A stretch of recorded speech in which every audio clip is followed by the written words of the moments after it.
Something fucked up has happened in the Warrior Cats fandom again. Warning in advance, I'm gonna be covering some pretty heavy topics in this rant, mainly relating to pornography, zoophilia, and pedophilia. Warrior fans without a Twitter or Tumblr presence may have had the news slip by, but things have gotten pretty intense in the community over on those platforms, to put it lightly. Popular Warriors animator and commentator Draikinator might be facing some serious allegations in the near future. They've been completely chased off Twitter, having deleted their accounts, and YouTube is likely to follow if they haven't decided to just axe it in advance sometime before this video goes up. You're already starting to see it happening here on YouTube, actually. People over on Twitter are arranging commenting campaigns to call out Drake in their videos. These comments are being deleted as soon as they're posted. There's already 2 rants and a stream discussing the issue as I'm drafting this script. But all of the videos on the topic come from creators outside of the Warriors community, many of whom have personal grudges against Draikinator, and who learned what happened over on Twitter well after the fact. As a consequence of this, or of people acting on impulse and emotion before diving into their rants, the videos are missing context and in some cases contain outright falsehoods. That being said, the purpose of this video isn't a defense of Draikinator. One thing all of those videos and the angry people in them get 100% correct is that Draikinator's crime involves sending pornographic images to a minor, specifically to a 14-year-old girl. Nothing I'm saying is to absolve them of that crime. I'm only giving my context as someone in the Warriors fandom who watched this unfold from the beginning. What I believe to be the relevant start of this incident involved a user named SpottedFire25 who had a private account on a pornographic website where they drew feral artwork that included characters from Warrior Cats and apparently turkeys with human genitalia, as ridiculous as that sounds.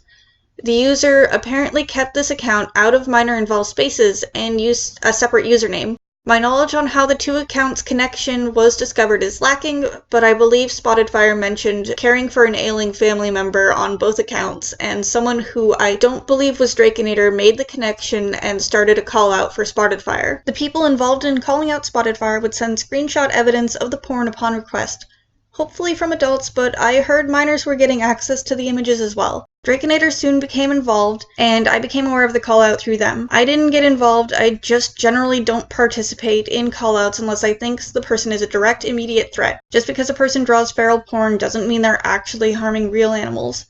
So unless they outed themselves as an in-real-life zoophile, I was staying out of it. That, and hearing words like turkey and vagina in the same sentence gave me all the scarring mental imagery I could use for a lifetime. SpottedFire posted an apology on Twitter, giving up their position as a moderator for ArtFight. Their apology is still up. Draikinator responded to the apology, stating they were glad that SpottedFire was stepping down. Arguably, from what I witnessed, Nate's post received harsher backlash than SpottedFire's apology. I saw a post stating that Draikinator shouldn't be kicking a person while they're down and calling him out on being a negative influence in the community. There seemed to be as many people defending SpottedFire as condemning her at that point, though both sides seemed to feel that Nate's input was unwanted. Nate soon deleted their comments. It was around this time that conversations apparently started happening over Twitter DMs between Draikinator and their detractors, and that's where the victim comes in.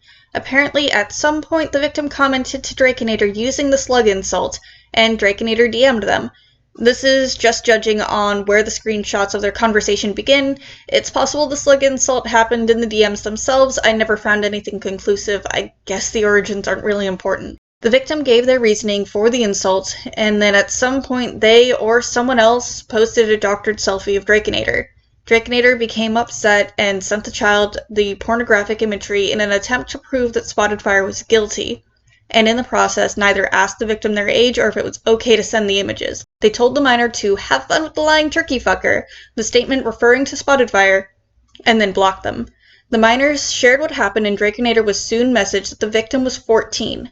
From there on, it was an absolute clusterfuck. Draikinator posted and subsequently deleted 3 different apologies, each seemingly worsening their already dismal situation, whether it be for bringing up their mental health issues in the apology or for blocking people lashing out against them, including the original victim. There was no turning back the tide. All apologies were eventually deleted, and as of this morning, in compliance with the people urging them to either take a break or the people telling them to leave the community altogether, Draikinator deleted their Twitter profiles. It's hard to say for sure what's going to happen to their YouTube channel and its 72,000 subscribers, Most videos on the subject haven't cracked 1,000 views, which I actually think is a good thing because the videos either lean dangerously close to or outright claim that Draikinator is a pedophile, which even the people who started the Draikinator call-out are claiming isn't true. Draikinator broke the law by sending unsolicited pornographic images to a child, even if they didn't know the recipient's age. They acted impulsively and dangerously, and they have to deal with the consequences.